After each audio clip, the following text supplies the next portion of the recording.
Olá, companheiros e companheiras. Hoje, nesse trabalho de geografia, iremos falar um pouco da Ásia, citando seu colonialismo e seu imperialismo, e também, no decorrer dessa apresentação, vamos também falar da Guerra do Vietnã e das transformações territoriais, tensões e conflitos desse continente. Bom, para começar, então iniciaremos esse assunto do colonialismo e do imperialismo, e tudo isso com a ajuda desses rapazes aí.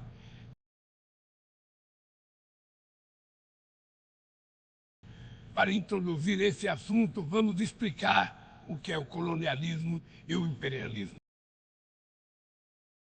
Para a definição de colonialismo, é um controle direto sobre territórios, ou seja, trata da dominação política, econômica e cultural de uma nação sobre outra.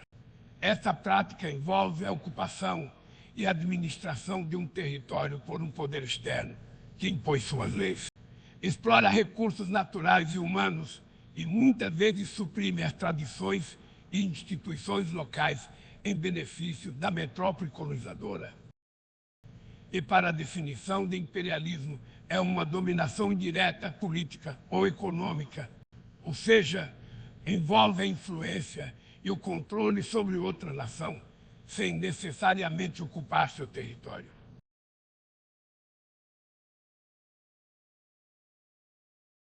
Nosso objetivo nessa apresentação é compreender como o colonialismo e o imperialismo impactaram os países asiáticos, analisar as principais potências coloniais e suas áreas de influência e refletir sobre as consequências socioeconômicas e culturais do imperialismo na Ásia.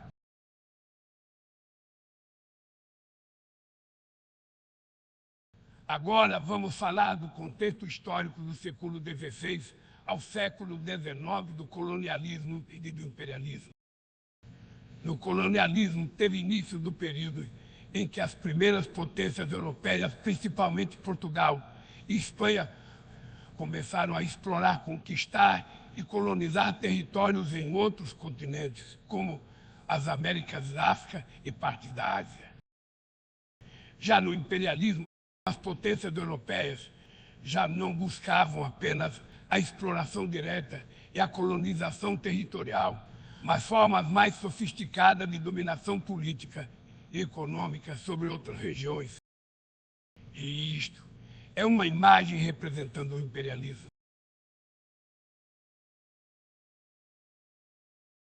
E estas são as principais potências neocoloniais, onde temos Reino Unido, a França, os Países Baixos, o Japão e a Rússia. No Reino Unido temos a Índia como a joia da coroa do Império Britânico e o domínio sobre Hong Kong e partes do Sudeste Asiático. Na França temos a colonização da Indochina. Nos Países Baixos, o controle das Índias Orientais. E no Japão e Rússia, a expansão imperial japonesa na Coreia e partes da China e a conquista russa de territórios na Ásia Central e Manchúria. Essa imagem é um mapa do livro de vocês. Então larguem dessa preguiça e abrem o livro nessa página, pois lá estarão explicando direito sobre ele e eu não estou a fim de explicar. Agora, um caso sobre o domínio britânico na Índia que pode ser compreendido através de um estudo de caso que revela tanto o controle direto quanto o indireto. Inicialmente exercido pela Companhia das Índias Orientais e posteriormente pelo governo britânico, após 1858.